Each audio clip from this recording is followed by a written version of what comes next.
Hey friend, I'm Mike McCurry, the host of Bible Attract Echoes, and I'm going to thank you so much for taking your time and joining me right here. It's such a privilege to be speaking to you. We are talking this week about what God is looking for. You know, if you see someone run past you and they're not trying to run away with a purse or they're not trying to run away from a monster, you wonder, why are they in such a hurry? And then if you hear clamor, there's 1, 2, 3, 5, 15 more people that run by you, and you overhear snatches of conversation as they're running past you, panting. We found something precious. We found that's what caused the gold rush back in the day. You think about all those people that sprinted, not literally, across America to get out west and find that gold. The first person found it, and I wonder if they were smart enough to try to keep it under their hat or if they told everybody in town. And all of a sudden, there was a bunch of people in town, and then the news traveled. It probably traveled by telegraph, but all the way across America, back east, people thought, you know, I'm going to strike it rich. I'm going to get out there, and I'm going to find that gold. I'm going to be bigger, bolder, badder. I'm going to find what I'm looking for. And someone else's attention, what they were looking for, drew our attention, drew your attention. If God is looking for something, and it draws his attention, and it's not just a select or singular time, just not one thing that he's looking for, but there's something, a whole group of things, of some things that he's looking for, and it's something readily available, something that is scattered across this world, accessible, not far away. You don't have to go across the world to find it. Across America, you can find it right where you are. You don't have to pick up and move or get a wagon and go out to California to get in on this gold rush or this God rush.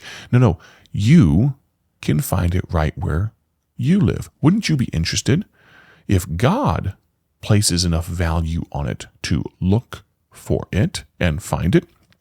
Shouldn't we?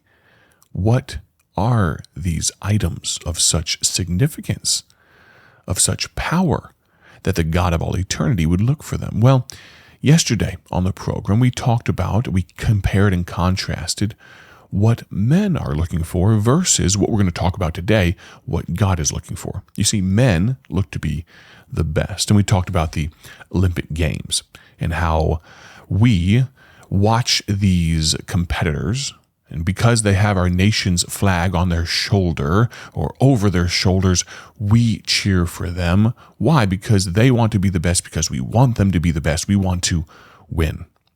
Men want to be the biggest. Think of Arnold Schwarzenegger and those Mr. Olympia competitors.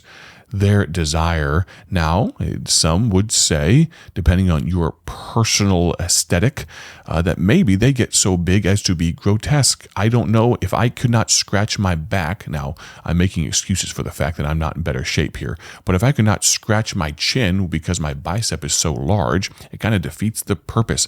It may look interesting, it may win you awards, but that sure must be difficult. I don't know if I could lay on my back and roll over by myself, as muscle-bound as some of those guys are, but they do it for a purpose.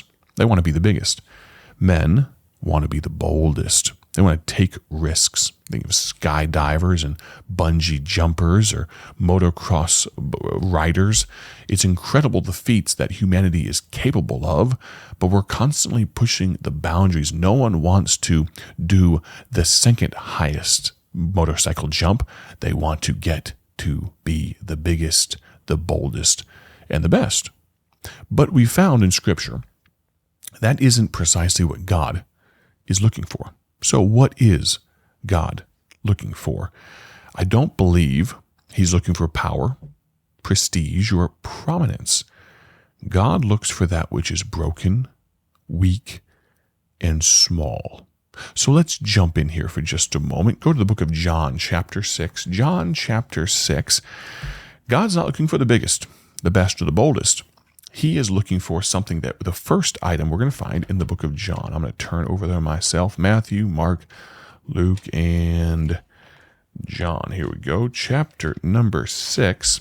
And you may be familiar with this passage of Scripture. Just for sake of context, let's look at chapter 6, verse 1. After these things, Jesus went over the Sea of Galilee, which is the Sea of Tiberias, and a great multitude followed him, because they saw his miracles, which he did on them that were diseased. And Jesus went up into a mountain, and there he sat with his disciples. And the Passover, a feast of the Jews, was nigh. When Jesus then lifted up his eyes, and saw a great company come unto him, he saith unto Philip, Whence shall we buy bread, that these may eat? Now, verse 6 is going to answer this question, but was he looking to Philip to be an accountant? Was he looking to Philip to grab his abacus and start moving beads around and do some math and figure out, okay, if every guy eats this much food, and let's see, there's about 5,000 of them, plus their wives and the children, we're talking 15,000, 20,000 people here, and let's see, it'll cost this much. And was that what Jesus was looking for? No. But that's so often how we respond. When God gives us a task, we think logically, humanly, and God gives us logic. He gave us brains. They weren't just to sit on top of our shoulders. But at the same time, we so seldom trust him the way we should. And verse 6 tells us, And this he said to prove him, for he, Jesus himself, knew what he would do. And Philip gave him the accountant's answer. Philip answered him, verse 7, 200 pennyworth of bread is not sufficient for them, that every one of them may take a little. Now, the accountant side of me wonders, what was the exact amount that would have paid for everyone's food, everyone's lunch that day? 400 pennyworth? 300? 500? I wonder. I recall, as a young person, I read a lot, and so sometimes I would read words and I didn't know exactly how to pronounce them as a 9, 10, 11-year-old. And there's that word hyperbole. It's not hyperbole, it's hyperbole. I wonder if Philip was using a little hyperbole here, and he would just pick a big number, and the people of that day would know 200 pennyworth. Yeah, that still wouldn't be enough. I don't know if he was using hyperbole or hyperbole, but I wonder what the number was. How much would it actually have taken? Well, whatever the number was, Jesus paid the bill. Jesus said, Bring me the check. Verse 8, one of his disciples, Andrew, Simon Peter's brother, saith unto him, There is a lad here, which hath 5 barley loaves and 2 small fishes, but what are they among so many? What is God looking for? Well, we are going to get there in just a moment, but I want you to think about this feeding of the 5,000. Imagine all those people. Imagine the families, the strife, and a little bit of the sharp words that were starting to come out. They were enjoying listening to Jesus, but somebody got elbowed a little bit, and they were starting to get a little hangry. They were starting to murmur just a bit, and Jesus notices that they are going to need food stat.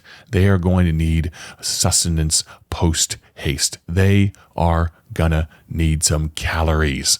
You ever been there before? You ever thought, when are we going to eat? I recall as a young person, the McCurry family vacations are unique. We don't go to lounge in the hotel room, at least with my dad. We go to see every sight possible in as little time as possible. Now, you realize we're trying to maximize time, yes, but my mom, great cook, and so she would bring snacks. We'd have this old beat-up cooler. They probably still have it today, and that thing was always chock full. There was some water, maybe some green tea in there, and there were some snacks. And Lord bless my mother, she always knew that we ate like ravenous teenage boys, myself, my 2 younger brothers, but every once in a while we'd get to the bottom, and the murmurs would start, and the slight complaints, not loud enough quite that my dad could hear them full voice, but we knew hunger was coming. And I wonder if it was just around the bend, just over the horizon for all these folks, and Jesus noticed that, and what did he do? He sat down so kindly and made all the people to sit down and organized them to hundreds and fifties, and he started breaking apart that bread and those fish, and he just kept breaking, and they wouldn't go away. They just kept breaking, and he did this miracle that at least 5,000, probably, like I said, with families, maybe 15 or 20,000 people, maybe more than that. People had a lot of children in those days. It could have easily been 30,000 people that were fed. What an incredible thing. But then, notice down in verse 12, when they were filled, he said unto his disciples, gather up the fragments that remain, that nothing be lost. Therefore they gathered them together and filled 12 baskets with the fragments of the 5 barley loaves, which remained over and above unto them that had eaten. God is looking for the fragments. After feeding the 5,000, Jesus instructed his disciples to gather the leftovers. The fragments were not wasted, but had value in the hands of the master. And it's just a little interesting note for those that are thinking that fish was going to spoil before the disciples could tuck into it, because they were probably really hungry. They were doing all the service and all that stuff. And notice here in Scripture, the Bible says they gathered the fragments of the 5 barley loaves. It sounds like maybe all the fish got eaten. I wonder if Peter complained about that. But many people, here's the application point for you. Many people feel like fragments. Broken, discarded, insignificant, just one of many. But God specializes in using what others often overlook. You think of that woman with the alabaster box, Mark chapter 14. Others saw waste, but Jesus saw worship. 1 Corinthians chapter 1, verse 27, but God hath chosen the foolish things of the world to confound the wise. And God hath chosen the weak things of the world to confound the things which are mighty. I wonder, what are we looking for today? Are we looking to be biggest, best, boldest? Or are we looking for what God is looking for? He's looking for the fragments. Have you noticed, if you think back to the last time you looked at yourself in the mirror, maybe even this morning, and thought, nobody wants me. I'm just a fragment. I'm a cast off. I'm a castaway. Maybe today you need to realize that God is looking for you. He values you, not as a prize to be put on a pedestal, but something that could be made worthy of use again. I'd encourage you to think about what God is looking for versus what you are looking for. My prayer today, as always, is that what you've heard will help you, encourage you to have a great day for His glory. But I'd encourage you as well to tune in tomorrow as we continue. There are 2 more items this week that I want to talk about, things that God is looking for. Thank you so much for listening. Talk soon. God bless.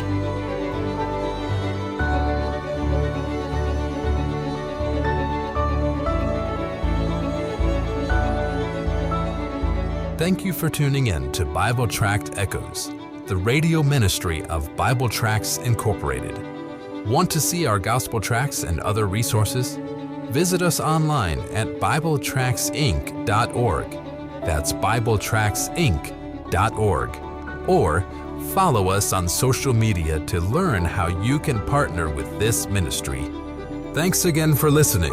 May the Lord richly bless you as you live for Him.